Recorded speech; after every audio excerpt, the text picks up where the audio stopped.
Meski keuangan negara tengah terkuras drastis imbas pandemi COVID-19, pemerintah tetap yakin akan memindahkan ibu kota negara ke Kalimantan pada 2022 mendatang. Kementerian Perencanaan Pembangunan Nasional Bappenas memastikan draft rancangan Undang-Undang Ibu Kota Negara telah selesai disusun. Setelah RUU tersebut resmi menjadi undang-undang, prajurit TNI dan anggota Polri direncanakan pindah terlebih dahulu untuk bisa mengejar harapan Presiden Joko Widodo untuk mengadakan upacara HUT RI ke-79 di Ibu Kota baru bisa terwujud. Pemerintah tengah lakukan pemetaan terhadap aset pemerintah yang dapat dimonetisasi guna pembiayaan Ibu Kota baru. Dirjen Kekayaan Negara Kementerian Keuangan, Ronald Silaban, mengatakan saat ini memang baru dilakukan pemetaan terhadap aset mana yang dapat dimonetisasi untuk pembiayaan ibu kota baru. Untuk mencari tambahan anggaran melalui aset yang dimiliki, pemerintah bisa lakukan dua cara. Pertama, melalui pemanfaatan, dan kedua, melalui pemindah tanganan. Selain itu, DJKN juga sedang berdiskusi dengan pelaku pasar untuk melihat aset negara yang akan disewa.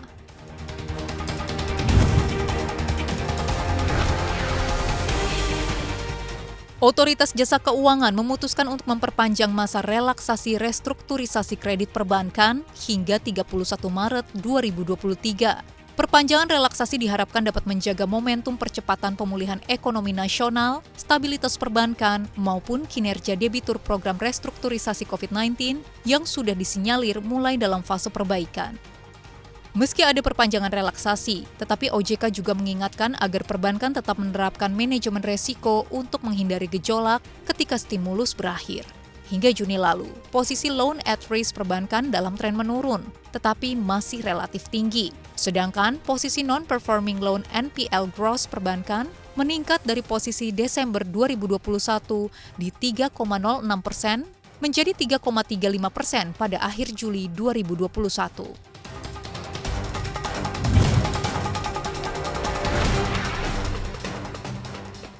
Setelah terpuruk imbas pandemi COVID-19, maskapai plat merah Garuda Indonesia mendapatkan keringanan utang dari 11 krediturnya. Mayoritas kreditur tersebut masih didominasi oleh BUMN lainnya, baik perbankan hingga pengelola bandara.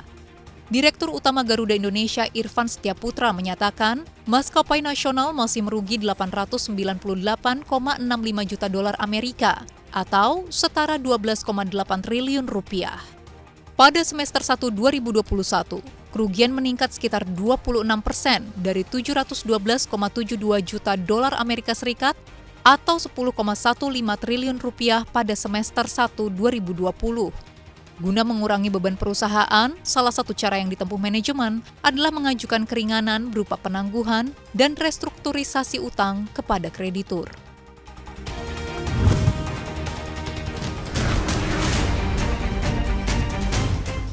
Himpunan Bank-Bank Negara atau Himbara mencatat nilai aset 4 bank BUMN mencapai 3.904 triliun rupiah per Juni 2021. Aset tersebut tumbuh 7,7% di tengah pandemi COVID-19. Pertumbuhan aset bank BUMN ini didukung oleh kebijakan stimulus dari pemerintah. Salah satunya memberikan penempatan dana yang bisa menambah aliran dana dari bank untuk disalurkan menjadi kredit kepada masyarakat. Hal ini membuat penyaluran kredit pada bank plat merah mencapai 2.552 triliun rupiah atau tumbuh 5,4%. Penyaluran kredit diklaim tetap sehat, di mana rasio kredit bermasalah berada di kisaran 3%. Tak hanya itu, derasnya penyaluran kredit membuat bank berhasil menumbuhkan laba mencapai 18,4%. Secara nominal, laba mencapai 29,9 triliun rupiah dari keempat bank negara tersebut.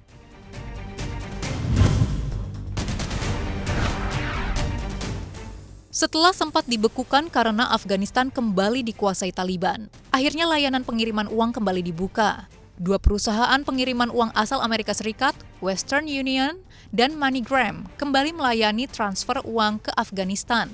Layanan ini dibuka di tengah masalah ekonomi yang membelit negara yang telah dikuasai oleh Taliban tersebut.